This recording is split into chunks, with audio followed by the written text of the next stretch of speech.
आदाब नाजरीन, मैं हूं सैयद अहमद जिलानी। खास बात तेलंगाना में हफ्ते की बड़ी बहस में आज बात करेंगे तेलंगाना में अक़लियत और वादों की।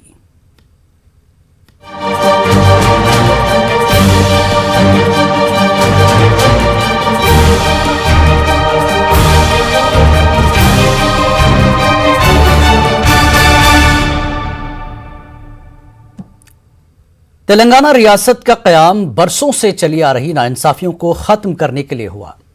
रियासत की तश्कील के बाद हर तबके की खुशहाली का वादा किया गया। अक़लियतों खासकर मुसलमानों की तरक्की के लिए कई वादे किए गए, जिसमें इक़्तिदार में हिस्सेदारी, तालीम और मुलाजिमत में 12% रिजर्वेशन, माइनॉरिटी सब प्लान, वक्फ इमलाक के तहफ़्फ़ुज़ के लिए वक्फ बोर्ड को अदालती इख्तियार देना वगैरह शामिल है। नाज़रीन, जैसा कि आप जानते हैं, तेलंगाना रियासत कायम होने के 7 साल बाद भी मुसलमानों से किए गए अहम वादे, जी हां, अहम वादे पूरे नहीं हुए। रियासती काबीना में सिर्फ एक वजीर है, कई अक़लियती इदारों के सदूर नशीन नहीं है। माइनॉरिटी फाइनेंस कॉरपोरेशन, हज कमेटी, सिटविन जैसे इदारों के चेयरमैन के ओहदे अभी खाली हैं। कुछ दिनों में उर्दू अकेडमी के चेयरमैन की मियाद भी खत्म हो रही है। वक्फ बोर्ड का मुस्तकिल CEO नहीं है। PSC में मुस्लिम नुमाइंदगी को खत्म कर दिया गया। 7 सालों में 12% रिजर्वेशन, माइनॉरिटी सब प्लान, वक्फ बोर्ड को अदालती इख्तियार नहीं मिला। इस्लामिक सेंटर कोकापेट उर्दू को दूसरी सरकारी जबान के तौर पर जिस तरह अमल होना चाहिए था, वैसी अमलावरी नहीं हो रही है। गुज़श्ता 3 सालों के माइनॉरिटी बजट का सिर्फ 45% ही खर्च किया गया। यह सबसे अहम बात देखिए कि गुज़श्ता 3 सालों के माइनॉरिटी बजट का सिर्फ 45% ही खर्च किया गया है और माली साल 2020-21 के बजट का गुज़श्ता 5 महीनों में 15% ही जारी किया गया। KCR को मुस्लिम दोस्त कहा जाता है, लेकिन इन तमाम बातों से पता चलता है कि क्या KCR हुकूमत को अक़लियत दोस्त कहना सही होगा? सिर्फ वादे किए जाते हैं, निभाए नहीं जाते। आज की डिबेट में हम इन सवालों के जवाब तलाश करने की कोशिश करेंगे। आज अक़लियत का मुद्दा और वादे इसलिए उठाए जा रहे हैं क्योंकि हर जगह सिर्फ दलित गिरिजन वाला मामला है, फिर इलेक्शन है। क्यों इस तरह के सियासी माहौल में मखसूस तबका ही याद किया जाता है, यानी जब जिसकी ज़रूरत है उसको याद कर लिया जाए, ऐसा माहौल सियासत में अब बनता जा रहा है। तो ऐसे ही मामले पर हमारे साथ खास मेहमान जुड़ेंगे TRS की तरफ से इफ्तिखार अहमद साहब और अमजदुल्ला खान खालिद, तर्जुमान MBT, और आसिफ हुसैन सोहेल जो कि समाजी कारकुन है। आप तीनों का खैर मकदम है, इस्तकबाल है। हमने आज ये मुद्दा इसीलिए उठाया कि जब से दलित और गिरिजन वाला मामला है, हाल ही में अकबर अवैसी ने भी लोकल मीडिया से कहा था कि ऐसा ही कुछ मुसलमानों के लिए, माइनॉरिटीज के लिए भी कर दिया जाना चाहिए। तो मतलब यह है कि अक़लियतें कहीं ना कहीं नजरअंदाज हो रही हैं। अमजदुल्ला खान खालिद, 7 साल हो गए TRS की सरकार को। आप समाजी खिदमत में लगे रहते हैं, लोगों से आपका इंटरेक्शन होता है। किस तरह की चीज़ें आपके सामने इस दरमियान में आती रही हैं? कौन से ऐसे अहम मुद्दे आपको लगते हैं कि जो होने चाहिए थे, जिस पर सरकार ने भी वादा किया है? अमजदुल्ला। देखिए साहब, सबसे बड़ी बात यह है कि आज के दो जो आपके मेहमान हैं, आसिफ हुसैन सोहेल साहब और इफ्तिखार अहमद साहब जी, मैं तो उम्मीद कर रहा था कि आप कोई अक़लियतों TRS के कोई बड़े लीडर को लाते, लेकिन ये लोग जो है मैदान छोड़ के भाग रहे हैं। कभी भी कोई टीवी चैनल पे मुसलमानों के मसाइल पर गुफ्तगू करने TRS का कोई बड़ा लीडर आता ही नहीं जी। नहीं, आपके साथ अभी इफ्तिखार अहमद हैं, वो एडवोकेट भी हैं, सरकार की तरफ से बात रखेंगे जो सरकार ने किया है। आप उनसे सवाल कर सकते हैं।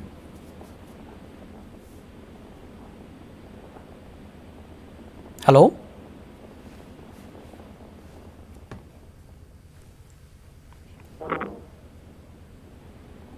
इफ्तिखार साहब को आवाज जा रही है? हाँ जी, हाँ जी। चलिए, आपने अमजदुल्ला खान को सवाल आपकी जी जी हाँ, जी हाँ, जी हाँ जी।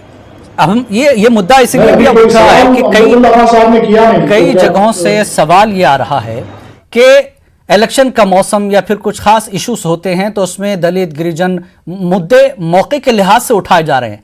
ऐसे में मुसलमान अक़लियत नजरअंदाज होता नजर आ रहा है। इफ्तिखार साहब जी, नहीं ऐसी बात नहीं है, क्योंकि हुकूमत जो है टीआरएस की जब से 2014 में जब हुकूमत में आई टीआरएस पार्टी जी, जब से लेकर मुसलसिल जो है अक़लियतों के लिए कुछ ना कुछ काम करते ही जा रही है जी। जैसा कि मैं हमारे हमदुल्ला खान साहब भी सुन रहे हैं, उनको भी बता दूं जी कि 2014 से पहले कुछ डिमांड्स अक़लियतों के लिए भी, खासतौर पे मुसलमानों के लिए भी केसीआर ने किए थे जी।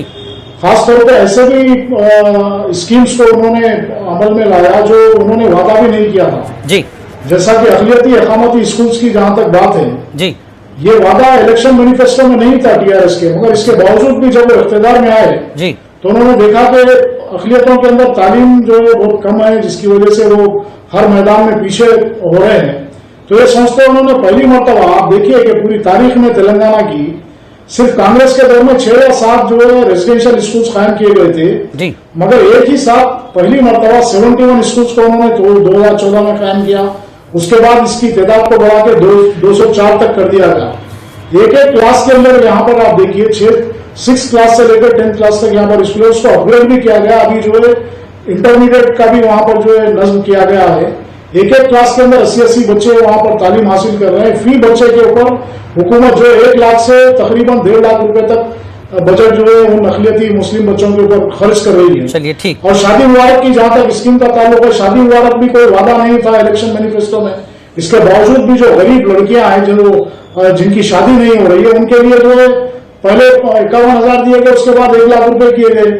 अब ओवरसीज स्कॉलरशिप के बारे में भी मैं बताऊं कि अगर हम जब जिस वक्त हम पढ़ रहे थे उस वक्त कभी ये ऐसा नहीं था कि सिर्फ अमीर जो बच्चे हैं यानी पैसे वालों के जो बच्चे हैं वही जो बाहर जाके तालीम हासिल कर सकते थे, मगर गरीब का बच्चा कभी जाके आला तालीम हासिल नहीं कर सकता था लंदन या अमेरिका या ऑस्ट्रेलिया में। तो आज मौका मिला है, हर साल जो है तकरीबन 500 बच्चों को जो है 20-20 लाख रुपए स्कॉलरशिप दे रहे हैं, नॉन रिफंडेबल अमाउंट है ये। तो इस तरह से मुख्तलिफ प्रोग्राम्स को लेकर जो है केसीआर साहब या टीआरएस पार्टी अक़लियतों की तरक्की के लिए काम कर रही है। एक मुसलसिल काम है। ये तो आप कह रहे हैं कि जो वादे नहीं किए गए थे उस पर काम हो रहा है, लेकिन जो वादे किए गए थे उस पर भी सवाल उठ रहे हैं। फिर जो वादे किए गए थे उनका क्या? अमजदुल्ला खान खालिद एक बार फिर जुड़ गए हैं, आइए एक बार उनसे बात करते हैं। जी अमजदुल्ला खान, आप कुछ कह रहे थे कि लीडर इस पर कोई बात नहीं करता, क्यों? अमजदुल्ला खान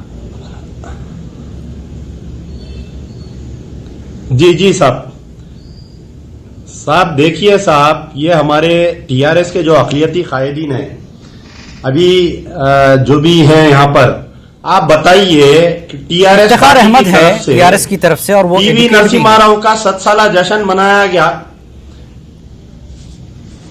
हाँ साहब, तो इन्हों टीआरएस के क्या है पूछ रहा हूं मैं, इन्हों क्या टीआरएस के कोई पोलिट ब्यूरो मेंबर है या महबूब नगर डिवीजन सदर है या टीआरएस की तरफ से इन्हों नुमाइंदगी करने आए? वो बेचारे एक सिंपैथाइजर है, एक हमदर्द है मुसलमानों के। उन्हों जी he is not the member of TRS party ना। ठीक, तो टीआरएस के कोई अक़लियती कायदीन क्यों नहीं आ रहे आपके टीवी चैनल पे, मैं ये पूछ रहा हूं। मसाजिद शहीद हो गई, ये लोग खामोश बैठे रह गए। आपका सवाल मसाजिद, अल्लाह का घर शहीद हो गया। नहीं यानी आप देखिए, मैं उनसे सवाल करूंगा जो हुकूमत में है। मैं न्यूज 18 के जरिए आप सरकार तक अपना सवाल पहुंचा सकते हैं, ठीक है? हम जरिया है सरकार और अवाम के बीच, ताकि सरकार को वो चीजें पहुंच जाए जो अवाम के बीच उठ रही हैं। सुनिए, मुझे 2 मिनट, नहीं, आप मुझे 2 मिनट का वक्त दीजिए बगैर डिस्टरबेंस के, मैं आपको पूरा क्लियर करता हूं। जी बिल्कुल। आप देखिए साहब, 2014 में टीआरएस पार्टी पावर में आई, 12% रिजर्वेशन, वक्फ कमिश्नरेट और आपके दीगर वादों के साथ। आप बताइए, आज 7 साल का अरसा हो गया, 12% रिजर्वेशन कहां है, वक्फ कमिश्नरेट कहां है? किशनबाग राइट्स में 4 मुसलमानों को मार दिए। आज की तारीख तक 15 मई 2014 के दिन फायरिंग करके मुसलमानों को मार दिए। 3 फरवरी 2015 मुस्तफाउद्दीन आर्मी गैरिसन में जिंदा जला दिए, उसके साथ इंसाफ नहीं। वटोली वटोली के वाकये में बाइज्जत बरी हो गए पूरे कातिल, हुकूमत की तरफ से कोर्ट में अपील नहीं। मक्का मस्जिद के कातिल बाइज्जत बरी हो गए, उसमें कोई वाकया नहीं। माइनॉरिटी बजट 2014 से लेके 2021 तक देखिए आप, सिर्फ वादे ऐलानात, मगर बजट कोई रिलीज नहीं हो रहा। उसके बाद में आप जो है ये 5 मसाजिद की शहादत, सेक्रेटेरिएट की मस्जिद और आपके 2 मसाजिद सेक्रेटेरिएट के, एक आपके अंबरपेट की मस्जिद, एक नारायणपेट का आशूर खाना शहीद हो गया। ये अकलियती कायदीन, ये लोग खामोश बैठे हुए हैं, अल्लाह के घर की शहादत पे कोई एहतजाज नहीं कर रहे हैं ये लोग जी। तो ये किस हैसियत से ये लोग टीआरएस को डिफेंड करने आए, समझ में नहीं आ रहा। ठीक है, इफ्तिखार अहमद, अरे अल्लाह का घर शहीद हो गया, बड़े सवाल है, बड़े इल्जाम भी है सरकार पर। इस्तीफा दे देना था ये लोग। इफ्तिखार अहमद साहब, मैं सोहेल के पास भी जाऊंगा अभी। हमारे अमजदुल्लाह खान खालिद साहब, मैं आपसे अदबन गुजारिश करूंगा कि मैं डेवलपमेंट की बात कर रहा हूं, आप फिर जो ये सेंसेशनल यानी सेंसिटिव इश्यूज की बात कर रहे हैं। मैं आपको वाज़ेह तौर पे बताना चाहता हूँ, सेक्रेटरीट की जो मसाजिद का मामला है, सेक्रेटरीट में मसाजिद शहीद है वहां, हाँ तो नहीं, खामोश कोई बैठा हुआ नहीं है। हर लीडर अपने लेवल पे उसकी रिप्रेजेंटेशन कर रहा है। ऐसा ही नहीं है कि भाई सिर्फ आप कर रहे हैं या फिर कोई और कर रहा है, हर कोई कर रहा है, ऐसी बात नहीं है। पार्टी के हमारे लेवल से, चैनल से हम बात पहुंचा रहे हैं। अरे साहब, कुरान की बेरुमती हुई ना, अरे कुरान की बेरुमती हुई साहब, कहीं की बात पहुंचा रहे हैं आप मुसलमान, ये सारी चीजों के कुरान की बेरुमती हुई ना। अरे सबको जवाब देना, आपको भी देना है, हमको भी देना है। हमको क्या है, इस पर जो है केसीआर ने माजरत भी कर ली है, उन्हें पता नहीं था। और मस्जिदों की तामीर की जहां तक बात है, ये बनने का वादा किया गया है, लेकिन इस वक्त हम माइनॉरिटीज के जो डेवलपमेंट है उस पर बात करें, मुद्दे पर आ जाए। डायरेक्शन दिया है कंपनी को जल्द से जल्द मुकम्मल करने के लिए। और जहां तक 12% रिजर्वेशन की बात हमारे आप देखिए साहब, मैं उनके सामने वाज़ेह तौर पे कहना चाहूंगा, क्योंकि मैं एक रिजर्वेशन का एक्टिविस्ट भी हूँ। अमजद भाई डेवलपमेंट पर बात करो। जी बोलिए, सुन रहा हूँ साहब। मेरे साथ सोहेल भी हैं, सोहेल भी हैं, की बात करो ना। नहीं मेरे साथ देखिए, मेरे साथ आसिफ हुसैन सोहेल भी है, सामाजिक कारकुन है, वो भी लोगों के बीच जाते हैं। आसिफ हुसैन सोहेल, मुस्लिम डेवलपमेंट के जो बड़े वादे हैं केसीआर सरकार में, उस पर हम बात कर रहे हैं। आपसे, आपकी लोगों से बात होती होगी, क्या क्या चीजें जो सरकार के वादे नहीं हुए आपसे लोग पूछते हैं। आसिफ हुसैन सोहेल जी। जिलानी साहब, झूठ आज भी शर्मिंदा है, क्योंकि केसीआर हुकूमत का झूठ आज भी जिंदा है। 2014 12% रिजर्वेशन, 5% रिजर्वेशन भी दिया नहीं गया। दरगाह हुसैन शाह वली की जमीन वापस देने का वादा आज तक भी नहीं किया गया। केबीआर पार्क का नाम बदलकर निजाम सरकार के नाम से रखा जाएगा, वो भी नहीं किया गया। स्पेशल इकोनॉमिक जोन हो और अपने इस्लामिक सेंटर हो, उर्दू को सेकंड लैंग्वेज के लिए इम्प्लीमेंटेशन आज भी नहीं दे गया। और सब में बड़ा करप्ट बोर्ड, इंडिया का वक्फ बोर्ड, जो गैर जिम्मेदार लोग यहाँ पर बैठे हैं, जो मस्जिदों की कमेटियां पैसे लेके बनाते हैं, कब्रस्तानों की जगह बेचते हैं, वो अहम जमीनों का केस हारे हैं। आशुर खाना अली साहब का हो या दरगाह सालार औलिया हो या गुट्टला बेगम पर करोड़ों रुपए की जमीन हार चुके हैं। और इमाम मौजम की सैलरी की बात जब आती है तो पंडितों की सैलरी ज्यादा है। और अपने केटीआर साहब ने 67,000 करोड़ जीएचएमसी लिमिट्स में स्पेंड करने का आप एक ऐलान किया। मैं देखता हूँ जी कि जुबली कॉन्स्टिट्यूंसी में एरागड्डा हो, शेखपेट हो, सुल्तान नगर हो, यूसुफगुड़ा, आप देखिए आज भी वो स्लम में ही है, कोई डेवलपमेंट किया नहीं गया। आज हमें मुसलमान है बोलकर हमारे हलकों को जो सो डेवलपमेंट किया नहीं जाता, नजरअंदाज की जाती है।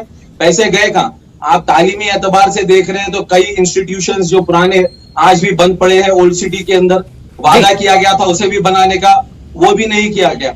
आप बताइए, मुसलमानों को सिर्फ वोट बैंक की तरह इस्तेमाल करेंगे और मुसलमान सिर्फ वोट बैंक की तरह इस्तेमाल होंगे? ये सिर्फ दिखावे। मुसलमान सिर्फ वोट बैंक की हद तक क्यों है टीआरएस के पास? और कई दिन से जराए ब्लॉग में ये आ रहा है कि मुसलमान नजरअंदाज हो रहे हैं मौजूदा माहौल में, क्यों? इफ्तिखार साहब, मैं पहली बात 12% रिजर्वेशन के बारे में वजाहत करना चाहूंगा कि 2014 के इलेक्शन में यकीनन केसीआर साहब ने इलेक्शन में वादा किया था कि मैं इख्तियार में हम आएंगे तो 12% मुसलमानों को रिजर्वेशन देंगे, यानी जो मौजूदा 4% रिजर्वेशन है उसको एनहांस करके 12% देंगे।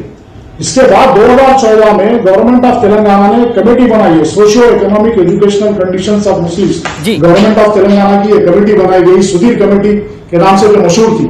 ये कमेटी ने अपनी रिपोर्ट जब पेश की तो फौरी, क्योंकि बैकवर्ड क्लासेस कमीशन उस वक्त नहीं था यहाँ पर स्टेट में, तो पहला backward classes commission BS Ramulu की सदारत में बना यहाँ पर। और तेलंगाना में जो बैकवर्ड क्लासेस कमीशन बना उसने पहला काम जो है इन्हांसमेंट ऑफ मुस्लिम रिजर्वेशन पे किया 2017 में, और ये रिपोर्ट हुकूमत को पेश की। इसके बाद हुकूमत तेलंगाना ने असेंबली के अंदर बाजाब्ता बिल को पास किया 12% रिजर्वेशन का, और काउंसिल में भी पास करके इसको गवर्नमेंट ऑफ इंडिया को भिजाया गया ताकि शेड्यूल 9 के अंदर इसको शामिल किया जा सके। और ये pending before the government of India है, ये सब लोग जानते हैं इस बात को, क्योंकि ये इन्हांसमेंट ऑफ रिजर्वेशन का जो मामला है वो beyond the limit of state government है। ये तो कानूनी पेचीदगियों में आकर रुक गया है, लेकिन जो चीजें सरकार के पास है, जो सरकार कर सकती है, वो क्यों नहीं? TSPSC में मुस्लिम नुमाइंदगी खत्म, यूनिवर्सिटीज में मुस्लिम नुमाइंदगी खत्म, ठीक है, उर्दू के जो असातिज़ा मिलना चाहिए, डी रिजर्व करने की बात आई उर्दू पोस्टों की, वो खत्म। स्टेट पब्लिक सर्विस कमीशन बहैसियत अपोजिशन हुकूमत की नाकामियों को मंजर आम पर लाना ये अपोजिशन की जिम्मेदारी है, मैं इससे इनकार नहीं कर रहा हूं जी। इन चीजों जो भी डिफेक्ट्स हैं उसको भी पूर्ण करेंगे, ऐसा कुछ नहीं है। इस सिलसिले में भी रिप्रेजेंटेशन हुआ है, TPSC के बारे में भी। Amjadullah Khan, double bedroom scheme को लेकर पुराने शहर की खबर आई थी, उसमें भी जो है जिस तरह से होना चाहिए नुमाइंदगी वो नजर नहीं आती। आप पुराने शहर में देखते हैं, लोगों से मिलते जुलते हैं, इस चीज को लेकर भी बातें आ रही हैं। अब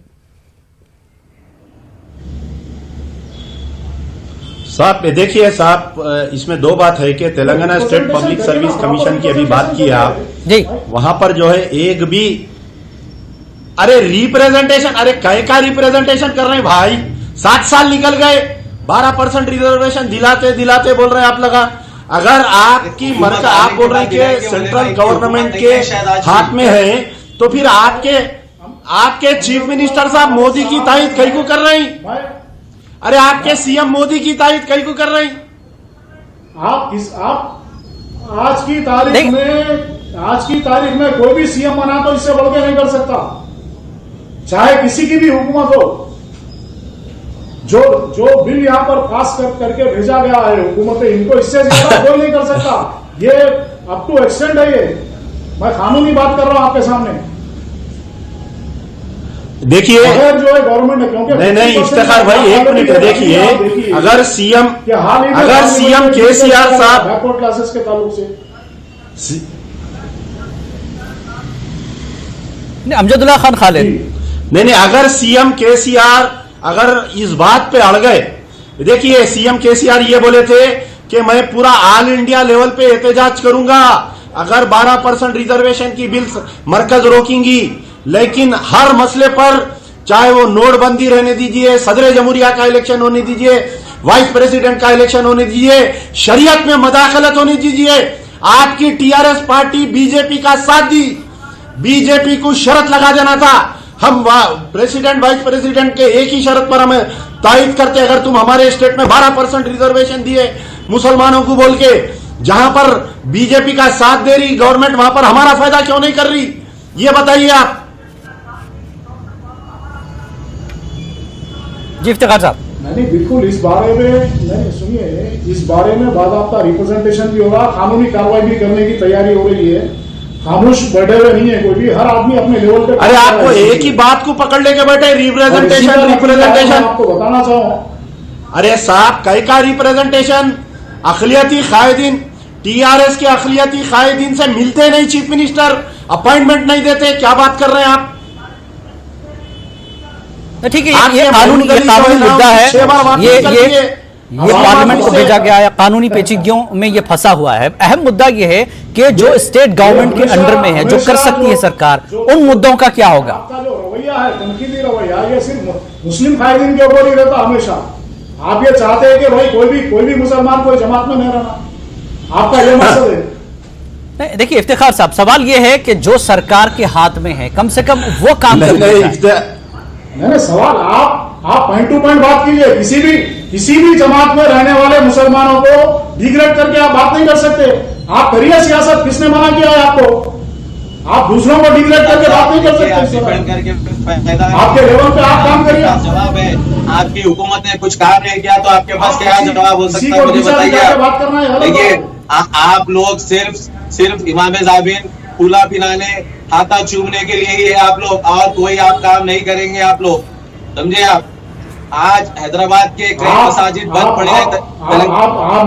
आप भी सिर्फ यही बातें करने में रह गए, आप समझे? आप सिर्फ हकीकत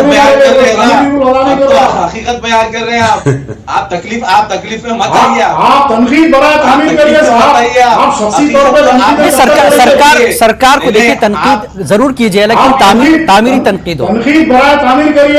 अमजदुल्लाह और सोहेल से मेरी गुजारिश है कि सरकार के वो काम जो सरकार कर सकती है उस पर आप बात कीजिए। मैं आपकी इज्जत करता हूं, मगर इस तरह की तनकीदें मत कीजिए।